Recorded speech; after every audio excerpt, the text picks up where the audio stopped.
The flames were already consuming the boarding house when Zara Everton realized the snowstorm had trapped her inside, smoke filling her lungs as she pressed against the second-story window that refused to open.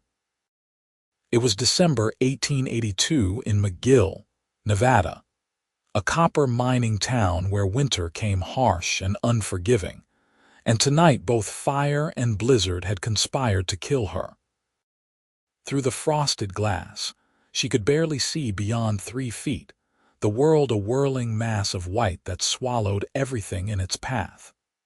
Behind her, the orange glow grew brighter, hotter, and she knew she had perhaps minutes before the choice between burning and freezing became no choice at all. Zara had come to McGill 3 months earlier, a schoolteacher from Sacramento who had answered an advertisement for someone willing to brave the remote mining community. At 22, she had wanted adventure, purpose, something beyond the suffocating expectations of her mother's parlor. McGill had delivered on the adventure part, at least. The town consisted of 2 saloons, a general store, a handful of ramshackle buildings, and the boarding house where she lived along with 6 miners and the proprietor, Mrs. Walsh. The copper mine dominated everything, its operation dictating when people woke, when they worked, when they rested. Zara taught 15 children in a 1-room schoolhouse, and though the pay was modest and the conditions harsh, she had found something resembling satisfaction in the work. Now that work, that life, was about to end in fire and ice. She had been reading by lamplight when she smelled the smoke. Mrs. Walsh had been cooking stew downstairs, and Zara's first thought was that something had burned. But smoke came fast, too fast, and when she opened her door, the hallway was already thick with it. She heard Mrs. Walsh screaming from somewhere below, heard the roar that meant the fire had found something substantial to feed on. Zara ran back into her room and slammed the door, stuffing her quilt against the gap at the bottom. The window was her only escape, but when she tried to lift it, the wood had swollen in the frame, frozen stuck by the cold that had settled over Nevada 2 days earlier. She beat at the glass with her pillow, trying to break it without cutting herself, but the old glass was thicker than she expected. Smoke was seeping in despite her efforts with the quilt. Her eyes burned and watered. She could hear the fire now, a living thing with its own voice, hungry and growing hungrier. The snow beyond the window fell so thick she could not see the ground. She did not know if Mrs. Walsh had made it out. She did not know if anyone even knew the boarding house was burning. Zara wrapped her hands in her wool shawl and slammed both fists against the window. The glass cracked but held. She hit it again, harder, and this time it shattered outward. Freezing air rushed in, along with snow that stung her face like needles. The temperature drop was so severe it took her breath away. She had been warm a moment ago, too warm, and now the cold bit through her nightdress and robe as though they were nothing. She looked down into the swirling white and could not tell how far the drop was, could not see if there was anything below that might break her fall or break her. The door behind her burst into flames. The fire had eaten through the old wood in seconds, and now it reached into her room with eager fingers. Zara climbed onto the windowsill, her bare feet already numb from the cold, and prepared to jump. She would rather take her chances with the fall and the blizzard than burn alive. She said a prayer, thought of her mother and father back in Sacramento, and let herself tip forward. Then she heard the horse. Through the roar of fire and the howl of wind, she heard hoofbeats, impossible and yet unmistakable. A shape materialized from the white, a massive horse with a rider bent low over its neck, both of them coated in snow. The rider looked up, and even through the chaos, Zara saw his eyes find her, saw him take in the situation in an instant. He was young, maybe 25, with dark hair plastered to his head and ice forming in his short beard. He wore a heavy coat and chaps, and his horse was one of the biggest she had ever seen, a bay that looked like it could run through walls. "Jump!" he shouted, his voice barely carrying over the storm. "I will catch you," Zara did not think.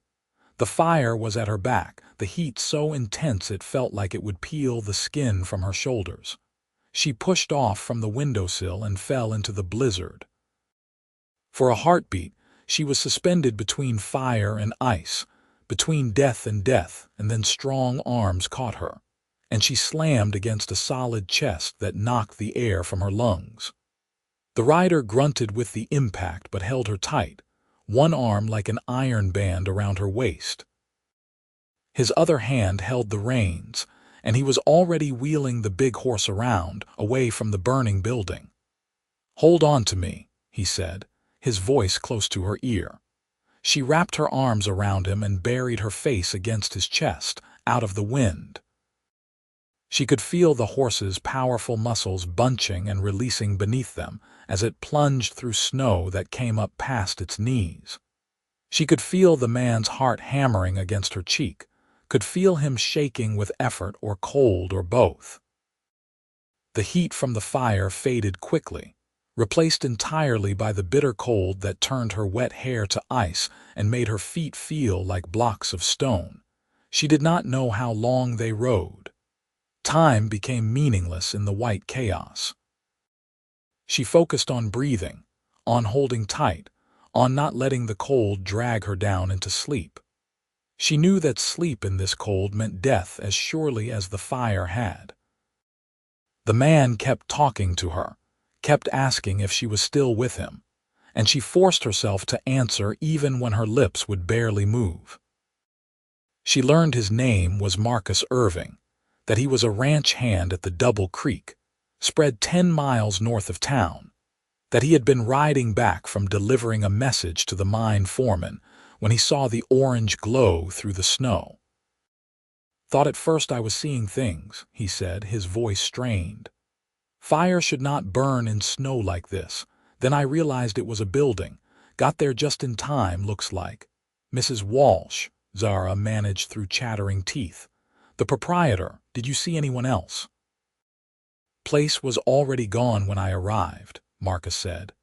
"If anyone else got out, they will be at the saloon or the store. Right now, I need to get you warm before you freeze. My place is closer than town." She wanted to argue, wanted to insist they go back to find Mrs. Walsh, but she could not feel her feet anymore and her hands were numb claws locked around Marcus's coat. She knew he was right. She would not survive another hour in this cold, possibly not another 10 minutes. She nodded against his chest and felt him urge the horse faster. Marcus's place turned out to be a small cabin built into the lee of a rocky hillside, sheltered from the worst of the wind. He dismounted in a single fluid motion despite holding her and carried her to the door, kicking it open. Inside was dark and cold but blessedly still, free from the wind's constant battering. He set her down on a chair near a pot-bellied stove and immediately set about building a fire, moving with practiced efficiency. Within minutes he had kindling burning, then larger pieces of wood, and heat began to radiate from the iron stove. "We need to get you out of these wet things," Marcus said, not looking at her. Even in her dazed state, Zara heard the careful propriety in his voice. "I will turn my back. There are blankets on the bed, and I have a spare shirt that will be warmer than what you have got." She wanted to protest that she was fine, but her teeth were chattering so hard she could not speak. She nodded, realized he was already facing away, and forced her frozen fingers to work at the buttons of her robe. Everything was either soaked from snow or singed from fire. Her nightdress was torn and blackened with soot. She peeled the wet fabric away from her skin and reached for the blankets Marcus had indicated, wrapping herself in the rough wool. Her feet were white and numb, possibly frostbitten. Her hands shook uncontrollably. "There is a shirt on the bedpost," Marcus said, still facing away. Once you have that on, get as close to the stove as you can stand. I'm going to see to Thunder, make sure he does not freeze after that ride." "Thunder?" Zara asked through the blanket she had pulled up to her chin. "My horse. He just saved both our lives. Least I can do is rub him down and give him feed." Marcus moved toward the door, keeping his eyes averted. "Will you be all right for a few minutes?" "Yes," Zara said, though she was not at all sure.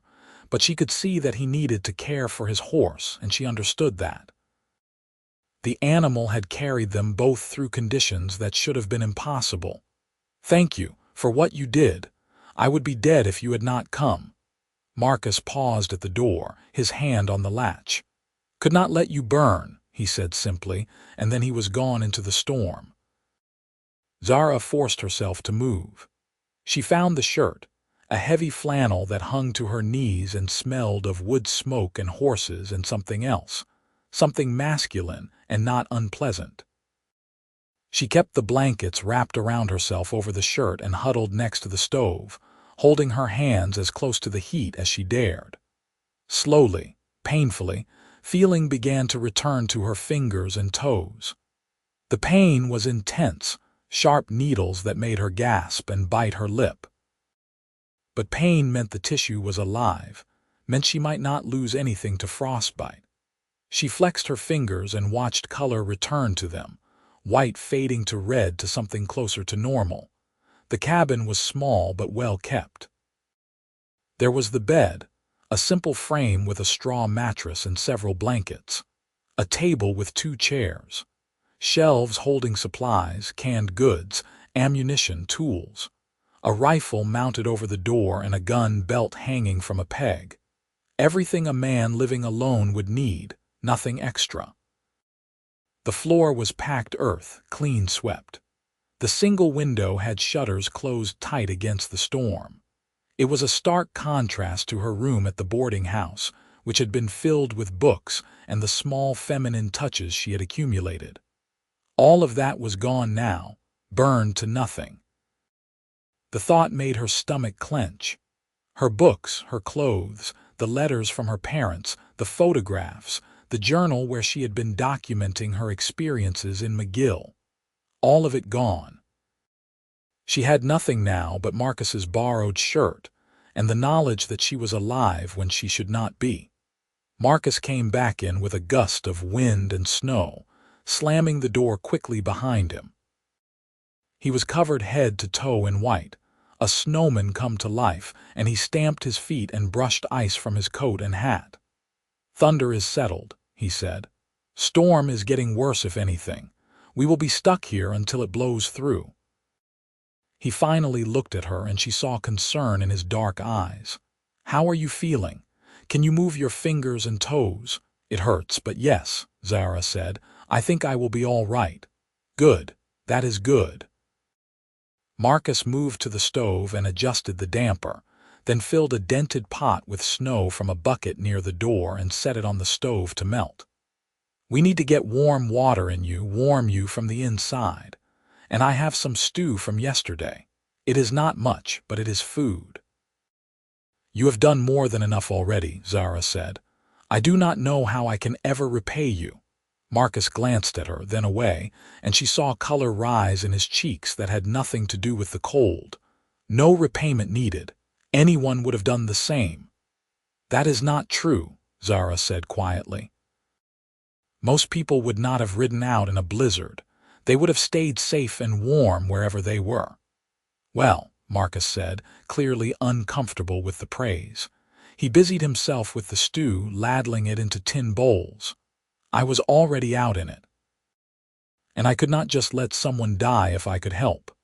They ate in silence, Zara forcing down the food despite her lack of appetite. The warmth of it helped, spreading through her chest and belly. The shaking gradually subsided. Marcus gave her water once the snow had melted and heated, and she drank it gratefully. Outside, the storm continued to rage, wind howling around the cabin like a living thing trying to get in. "Tell me about the boarding house," Marcus said after a while. Was there anyone else inside when the fire started? Mrs. Walsh was downstairs, Zara said. I heard her scream. I do not know if she got out. And there are usually miners staying there, but I think most of them were at the saloon tonight. I hope so. I hope Mrs. Walsh made it out too. We will find out when the storm clears, Marcus said. The mine foreman will account for his men. If Mrs. Walsh made it to the saloon or the store, she will be safe enough. How long do these storms usually last? Hard to say. Could be a few hours, could be 2 days. We just have to wait it out. Marcus looked around the small cabin, clearly thinking about the propriety of a man and a woman alone together in such close quarters. I will sleep on the floor by the stove. You take the bed. You need rest after what you have been through. I could not take your bed, Zara protested. You will take it, and that is final, Marcus said, his tone brooking no argument. You nearly died tonight, twice over. The least you can do is let yourself recover properly. Zara wanted to argue further but found she lacked the energy. Her body was starting to understand that it was safe, that the immediate danger had passed, and exhaustion crashed over her like a wave. She nodded and let Marcus help her to the bed, where she sank into the blankets and was asleep, almost before her head touched the pillow. She woke to gray light filtering through gaps in the shutters and the smell of coffee. Her body ached in 1,000 places, and when she tried to move, her muscles protested sharply. But she was warm, she was alive, and that was more than she had expected to be. She sat up slowly and saw Marcus at the stove, poking at something in a pan. "Morning," he said when he noticed she was awake. "Storm finally broke about an hour ago. I have been out to check on Thunder and take a look around. Snow is deep, but we can make it back to town if we go slow." "What about your work?" Zara asked. "Will you not be missed at the ranch?" "Boss will understand," Marcus said. "Getting you back safe is more important than anything else right now. Besides, I need to find out what happened with the fire, make sure everyone else made it out all right." They prepared to leave, Zara wrapping herself in blankets over the flannel shirt since she had nothing else. Marcus found an old pair of boots that were far too large but would at least protect her feet. He wrapped strips of cloth around them to make them stay on, working with gentle efficiency. His hands were work-roughened and scarred, the hands of a man who spent his days with horses and cattle and rope, but his touch was careful. The ride back to McGill was slow and cold, but nothing like the desperate flight through the blizzard the night before. In daylight, with the storm past, the world was transformed into a frozen wonderland. Snow covered everything in pristine white, broken only by the tracks they made. The sky was pale blue and clear, the air so cold it hurt to breathe. Marcus kept Thunder to a steady walk, mindful of hidden obstacles beneath the snow. When they reached McGill, the devastation was immediately apparent. The boarding house was nothing but a collapsed, smoking ruin, blackened timbers jutting up from the snow like broken teeth. A crowd had gathered despite the cold, miners and townspeople standing in small groups, talking in low voices. When they saw Marcus ride up with Zara, a murmur went through the crowd. "Miss Everton." The voice belonged to Tom Hardy, one of the miners who had lived at the boarding house. He hurried over, relief plain on his weathered face. "We thought you had died in the fire. Mrs. Walsh said you were still upstairs when she ran out." "Mrs. Walsh made it out then?" Zara asked, relief flooding through her. "She did, though her hands are burned bad from trying to put the fire out before it got too big. Doc Wilson is tending to her now." Tom looked up at Marcus with open admiration. "You pulled Miss Everton out of that." "Found her at a window about to jump," Marcus said, clearly uncomfortable being the center of attention. "Right place at the right time." "Right place, wrong time if you ask me," said another voice. Zara turned to see Sheriff Dawson, a grizzled man in his 50s who had been keeping the peace in McGill for as long as anyone could remember. "No one should have been out in that storm.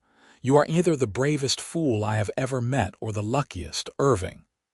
"Lucky, I reckon," Marcus said. "Is everyone else accounted for?" "All the miners who were staying there were at the Silver Dollar when it happened," Dawson said. "And Mrs. Walsh will recover, though she will have scars. You saved the only life that needed saving, son. The town owes you a debt." Marcus looked uncomfortable with that assessment and changed the subject. "What started it?" "Mrs. Walsh says a coal popped out of the stove while she was cooking and rolled under a crate of paper she had been meaning to move. Fire caught faster than she could stop it." Dawson shook his head. "Whole building was a tinderbox. Should have burned down years ago, honestly. Just bad luck it happened during a blizzard." Bad luck indeed, Zara thought. If not for the storm, she could have climbed out a window or gone down the stairs. If not for Marcus riding past at just that moment, she would have died. The more she thought about it, the more improbable her survival became. "Miss Everton needs warm clothes and a place to stay," Marcus said, drawing Zara's attention back to the present. "The boarding house is gone, so where can she go? My wife and I have room," Tom Hardy said immediately. "We have got a small house, but we can make space. Miss Everton has been teaching our daughter to read. It is the least we can do." "That is very kind," Zara said, touched by the offer. "I do not want to impose, but I do have nowhere else at the moment." "No imposition at all," Tom assured her. "Come on, let us get you inside and warmed up properly. My wife will have clothes you can borrow until we can get you sorted with your own." Marcus helped Zara down from the horse, his hand steadying her when her stiff legs nearly buckled. For a moment, they stood close together, and Zara looked up into his face, really seeing him for the first time in clear light.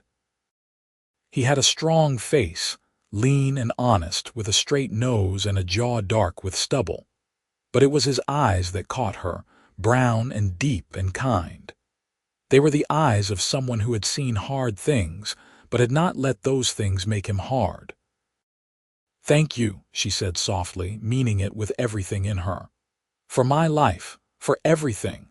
Marcus looked down at her and something passed between them, something warm and unexpected. "Glad I could help," he said, his voice rougher than usual. Then he stepped back, breaking the moment. "You take care of yourself, Miss Everton. I should get back to the ranch. Will I see you again?" The words were out before Zara could stop them, and she felt her cheeks heat with embarrassment, but she did not take them back. "McGill is not a big town," Marcus said, a small smile tugging at his lips. "I reckon our paths will cross." Then he mounted Thunder and rode off, the big horse making fresh tracks through the snow. Zara watched him go until he was just a dark speck against the white landscape, feeling an odd sense of loss. The next week passed in a blur of practical necessities. Tom Hardy and his wife Sarah were as good as their word, giving Zara a corner of their small home and sharing what they had.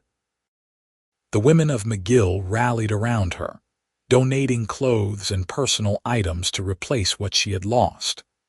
It was a hard life in the mining town, but the people looked after their own, and they had clearly decided Zara was one of them.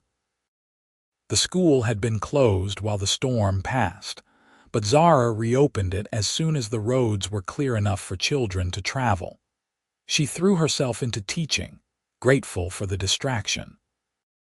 But at night, lying on the pallet Sarah had made up for her, she found herself thinking about Marcus Irving. She barely knew him, had spent only a few hours in his company under the most extreme circumstances, but she could not get him out of her mind. The way he had caught her as she fell. The careful way he had averted his eyes while still making sure she had what she needed. The warmth of his body as she had clung to him during that desperate ride through the storm.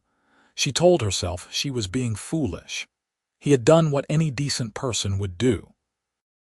It did not mean anything beyond that. But still, she found herself watching for him whenever she went into town, hoping to catch a glimpse of him on that big bay horse. 2 weeks after the fire, Marcus rode into McGill on a Saturday afternoon when Zara happened to be at the general store, buying supplies for the school. She looked up from examining slates and saw him through the window, dismounting from Thunder and tying him to the rail. Her heart gave an unexpected leap. She forced herself to focus on the slates, but she was aware of every sound, listening for his footsteps. When the door opened and he walked in, she made herself count to 5 before looking up, as though she had only just noticed him. "Mr. Irving," she said, pleased that her voice came out steady. "How are you, Miss Everton?" He took off his hat, and she saw that he had trimmed his beard and gotten his hair cut. He looked freshly scrubbed, almost nervous. "I am well, thank you. I wanted to check on you, see how you were settling in after everything." "I am doing well," Zara said. "The Hardys have been very kind and the town has been generous. I am back to teaching and things are returning to normal." "That is good. That is real good." Marcus turned his hat in his hands, clearly working up to something. "I was wondering if you were not otherwise occupied, whether you might like to have supper with me this evening.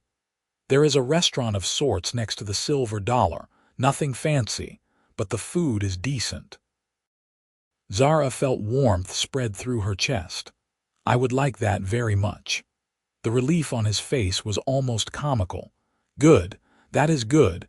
Should I call for you at the Hardys' place around 6? 6 would be perfect." That evening, Zara dressed in one of the donated dresses, a simple blue cotton that Sarah assured her looked lovely. She felt as nervous as a schoolgirl, which was ridiculous given that she was a grown woman who had been teaching for several years. But there was something about Marcus that made her feel young and uncertain in a way that was not entirely unpleasant. He arrived exactly at 6, cleaned up and wearing what was clearly his best shirt and jacket. They walked to the restaurant together, making awkward small talk about the weather and the mine and other safe topics. But once they were seated and had ordered, the conversation began to flow more naturally. "How did you end up in McGill?" Marcus asked. "It is not exactly the kind of place that attracts schoolteachers." "I wanted something different," Zara said. "I grew up in Sacramento, very sheltered, very predictable. My mother wanted me to marry a banker or a lawyer and settle into the same kind of life she had. But I wanted to see more, do more. When I saw the advertisement for a teacher in McGill, it seemed like fate. And has it been what you expected? In some ways, yes, in others, no," Zara admitted. "It is harder than I thought it would be. The children are wonderful, but resources are scarce and the winters are brutal. But I feel like I am doing something that matters, you know, like I am making a difference." "You are," Marcus said firmly. "I have heard people talking. The children are learning in ways they never did before. Parents are excited about their kids being able to read and write and do numbers. You are changing lives here." Zara felt her cheeks heat with pleasure at the praise. "What about you? Have you always been a ranch hand, born to it more or less?" Marcus said. "My father worked cattle drives back before the railroads changed everything. He taught me everything I know about horses and cows. I have been at the Double Creek for 3 years now. The owner, Mr. Patterson, is a good man, treats his hands fair. You like the work?" "I do," Marcus said, and she could hear the truth in his words. "It is hard and the pay is not great, but there is something about it that suits me. Being outside, working with animals, seeing the results of your effort, and I like the independence of it. Nobody looking over my shoulder every minute." They talked through the meal, discovering shared opinions on some things and laughing over differences on others. Zara found herself relaxing, enjoying Marcus's company in a way she had not enjoyed anyone's in a long time. He was easy to talk to, thoughtful in his responses and genuinely interested in what she had to say. It was refreshing after so many men who had seemed to think that women's opinions were decorative at best. After dinner, Marcus walked her back to the Hardys' house, their breath visible in the cold night air. The streets of McGill were quiet, most people already inside for the evening. Above them, stars blazed in the clear sky, so bright and numerous they seemed close enough to touch. "Thank you for this evening," Zara said when they reached the Hardys' door. "I enjoyed it very much." "So did I," Marcus said. He hesitated, then added, "Would you like to do it again sometime? Maybe next Saturday." "I would love to," Zara said, and meant it completely. Over the following weeks and months, Saturday evenings became their time. Sometimes they went to the restaurant. Sometimes they just walked through town talking. And once, as winter loosened its grip and spring began to show itself, Marcus borrowed a wagon and took her on a picnic to a meadow outside town where wildflowers were just beginning to bloom. They talked about everything and nothing, learning each other's stories, hopes, fears, and dreams. Zara learned that Marcus had two sisters back in Wyoming where he grew up, that his mother had died when he was 14, that his father had passed just 2 years ago. She learned that he wanted to have his own ranch someday, nothing big, just enough land to run a small herd and be his own boss. She learned that he read when he could, though books were hard to come by, and that his favorite food was apple pie, which his mother used to make. Marcus learned that Zara had a younger brother who was studying law in San Francisco, that she missed her family, but did not regret her choice to come west, that she had always loved learning and teaching felt like a natural extension of that love. He learned that she was afraid of very little except failure, that she had a stubborn streak a mile wide, and that she laughed with her whole body when something truly amused her. By the time summer arrived, hot and dry, everyone in McGill knew they were courting. The town watched with approval and speculation, betting on when Marcus would propose and whether Zara would stay in McGill or convince him to move somewhere else. Zara and Marcus were aware of the talk, but tried not to let it influence them. They were taking things at their own pace, building something real and solid. One evening in late July, Marcus brought Thunder to a stop at the top of a hill overlooking McGill. The sun was setting, painting the sky in shades of orange and purple and red. Zara sat next to him on the big horse, her back against his chest, his arms around her waist. They had grown comfortable with each other's touch, though they were still careful about propriety. "I love you," Marcus said suddenly, the words quiet but clear. "I have been wanting to say it for a while now, but I wanted to be sure. I am sure." Zara turned in the saddle to look at him, her heart soaring. "I love you too," she said. "I think I have since that night you rode through fire and snow to save me." Marcus smiled, and it transformed his usually serious face. "That seems like fate, does it not? The timing of it all. If I had been 5 minutes earlier or later, if I had not looked up at just that moment, if Thunder had not been strong enough to carry us both." "I do not know if I believe in fate," Zara said, "but I believe we were meant to find each other." "Then marry me," Marcus said. "I know I do not have much to offer right now. I am just a ranch hand with some savings and a lot of dreams. But I promise I will work hard, I will build us a life worth living, and I will love you every day for the rest of my life." "Yes," Zara said without hesitation. "Yes, I will marry you." They kissed as the sun set over Nevada, two people who had found each other in the most unlikely circumstances, who had built love out of crisis and time and genuine affection. It was not the fairy tale romance from story books, but it was real and it was theirs. They were married in September, a small ceremony at the McGill church with the whole town in attendance. Zara wore a simple white dress that Sarah Hardy had helped her sew, and Marcus wore his best clothes with a new vest he had saved up for. Tom Hardy stood up as Marcus's best man, and Sarah was Zara's maid of honor. The ceremony was short but heartfelt, and when the preacher pronounced them man and wife, the church erupted in applause. The town threw them a reception at the Silver Dollar, which the owner had closed for the afternoon for the occasion. There was music and dancing and food contributed by dozens of families. Mrs. Walsh, her hands still scarred from the fire but healing well, gave them a beautiful quilt she had made. The mine foreman gave Marcus 2 days off as a wedding gift. It was not a grand society wedding like Zara's mother had probably dreamed of for her daughter, but it was filled with genuine warmth and community, and Zara would not have changed a thing. Marcus had arranged for them to stay in the cabin for the time being, though it meant a long ride for Zara to get to the school each day. Mr. Patterson, the ranch owner, had given his blessing and said Marcus could build onto the cabin if he wanted, make it more suitable for a married couple. In the long term, they planned to save money and eventually buy their own land. But for now, they were content to start their life together in the place where Zara had first found safety. That first winter as a married couple was cold and difficult, but they faced it together.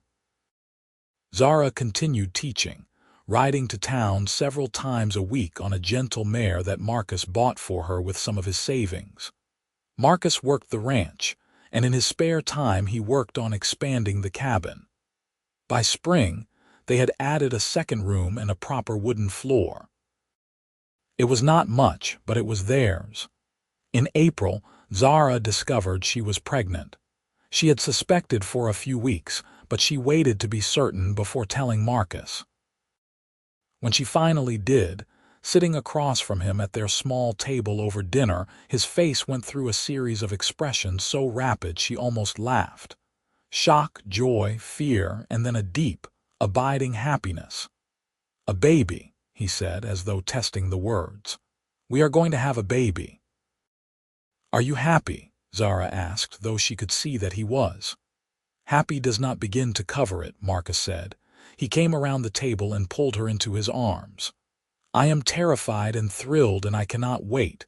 When? October, I think, maybe early November." Marcus did calculations in his head. "So through the summer, then. You will need to stop riding to town before long. The trip is too rough." "I will teach as long as I can," Zara said firmly. "The children need consistency." They negotiated, as they had learned to do, and eventually agreed that Zara would teach through June and then take the summer and early fall to prepare. Tom Hardy agreed to find someone to take over her classes temporarily, though Zara was clear she intended to return after the baby came. Their son was born on a cold November night in 1883, just over a year after the fire that had brought them together. It was a difficult birth, long and painful, attended by Mrs. Walsh, who had some midwife experience, and Sarah Hardy, who held Zara's hand and murmured encouragement. Marcus paced outside in the snow, unable to sit still, until finally Sarah came out and told him he had a son. They named him Matthew, after Marcus's father. He was small and red-faced and perfect, and when Marcus held him for the first time, Zara saw tears in her husband's eyes. "He is so tiny," Marcus whispered, as though afraid speaking too loud would break the baby. "He will grow," Zara said, exhausted but happier than she had ever been. "He has you for a father. He will grow strong." Life settled into a new rhythm. Zara returned to teaching when Matthew was 3 months old, bringing him with her to the schoolhouse where he slept in a basket while she taught. The children were fascinated by the baby and took turns helping watch him during recess. Marcus continued working at the ranch, but began spending his evenings and Sundays working their own small piece of land, building toward the dream of independence. When Matthew was 2, Marcus came home one evening with news that made Zara set down the pot she was stirring and stare at him. "Mr. Patterson is selling off some of his land," Marcus said, his voice vibrating with barely contained excitement. "He wants to downsize the operation, focus on a smaller herd. He offered me first chance at 160 acres on the eastern edge of his spread. Says I have been a loyal hand and he would rather sell to someone he knows will work it right." "Can we afford it?" Zara asked, her mind already racing with possibilities. "With what we have saved and a loan from the bank, yes. It will be tight for a few years, real tight, but it is land, Zara. Our land. We could build our own place, run our own herd. It is everything we have been working toward." "Then we do it," Zara said without hesitation. "We take the chance." They bought the land in the spring of 1886. It was rough country, scrubland dotted with sage and the occasional juniper, with a creek that ran through one corner providing water year-round. There was no house, no barn, just raw land and possibility. Marcus borrowed tools from Mr. Patterson and began the work of building while still working part-time at the Double Creek to keep money coming in. Zara helped when she could, though with Matthew to watch and her teaching responsibilities, her time was limited. It took 2 years of brutally hard work, but by the summer of 1888, they had a house. It was small, just 3 rooms, but it had real wood floors and glass windows and a fireplace that Marcus had built stone by stone. They had a barn for the horses and the dozen head of cattle that were the start of their herd. They had a chicken coop and a garden plot where Zara grew vegetables. It was not grand, but it was theirs, built by their own hands and paid for with their own sweat. Zara gave birth to their second child, a daughter, in the new house in December of 1888. They named her Rose, and she had her father's dark hair and her mother's green eyes. Matthew, now 5, was fascinated by his baby sister and appointed himself her protector. Life on the ranch was hard. There were droughts that killed grass and made water scarce. There were harsh winters that tested their endurance. There were sick animals and broken equipment and 100 other challenges. But there were also good times. Summer evenings sitting on their porch watching the sun set. Matthew learning to ride on a patient old mare. Rose taking her first steps across the kitchen floor. Slow dancing with Marcus in front of the fireplace while the children slept. In 1892, when Matthew was 9 and Rose was 3, Zara discovered she was pregnant again.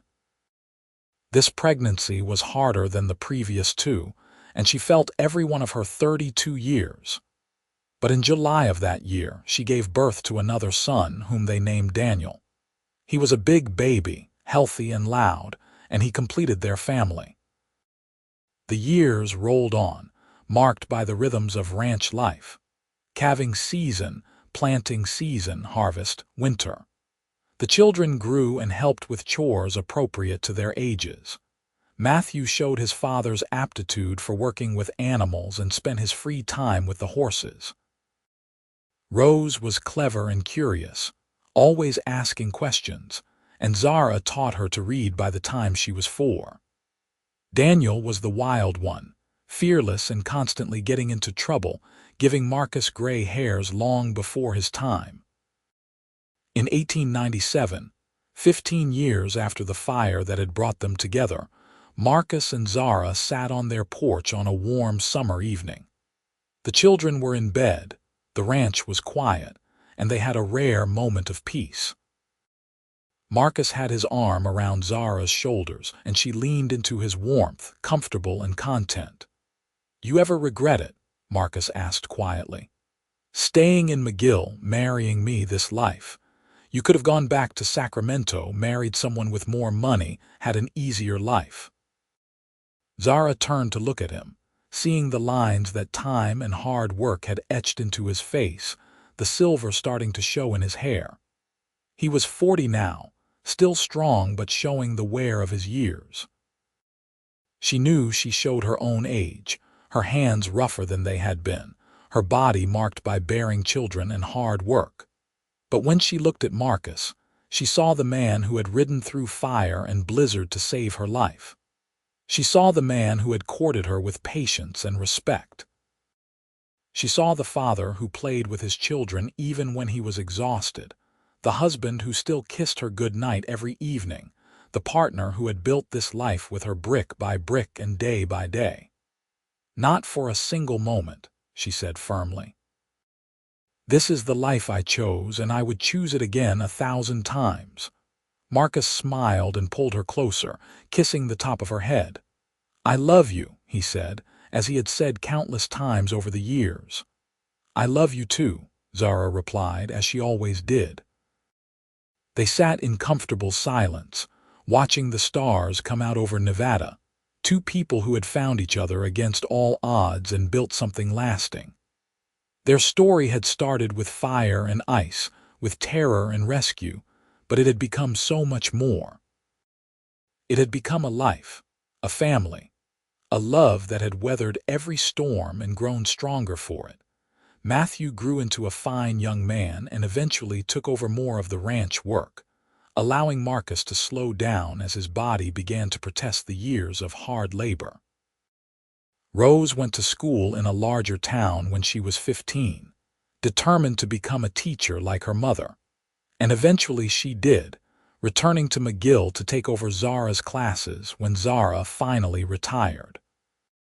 Daniel, true to his wild nature, left home at 18 to try his hand at mining and prospecting, though he visited often and always with stories that made them laugh and worry in equal measure. Grandchildren came in time. Matthew married a girl from town and gave them 2 grandsons. Rose married a fellow teacher and had 3 children, 2 girls and a boy. Even Daniel eventually settled down with a spirited woman he met in a mining camp, and they had a daughter they named Zara, which made her grandmother cry with joy. Marcus and Zara grew old together on the ranch they had built. Their bodies became slower, their hands more gnarled, their hair white, but their love remained constant. They sat on their porch in the evenings, holding hands and watching the world they had created bustle around them. They told their grandchildren stories about the old days, about the fire and the snowstorm and the rescue that had brought them together. The children listened wide-eyed, barely able to imagine their gentle, elderly grandparents in such dramatic circumstances. In the spring of 1918, at the age of 60, Marcus fell ill. It was pneumonia, and despite the doctor's best efforts and Zara's constant care, he did not recover. He died in their bed with Zara holding his hand, his children and some of his grandchildren gathered around. His last words were, "I love you," directed at Zara, and she whispered them back through her tears. Zara lived for another 10 years, surrounded by family, still sharp-minded even as her body failed. She died peacefully in her sleep in 1928, at the age of 68, in the house Marcus had built for her. Her children found her in the morning with a smile on her face, and they liked to think she had dreamed of him, of their life together, of the night he had ridden through fire and snow to save her and changed both their lives forever. They buried her next to Marcus on a hill overlooking the ranch, under a big sky that stretched forever. Their headstones were simple, just their names and dates, but they did not need anything more. Their legacy was not in stone but in the land they had worked, the children and grandchildren they had raised, the love they had shared for nearly 40 years. It was a good legacy, one built on a foundation of courage, determination, and the simple choice to ride into danger to save a life. Everything that came after had grown from that single moment, proving that sometimes the most important decisions are the ones we make in an instant, without thinking, simply because it is the right thing to do. The ranch stayed in the family for generations, passed down to Matthew's sons and their sons after them. The story of Marcus and Zara became family legend, told and retold, embellished and refined, but always maintaining its core truth. There had been a fire during a snowstorm. A cowboy had ridden through both. He had saved a woman's life and in doing so had found his own. It was a simple story, really, but it was theirs, and it was true, and it was enough.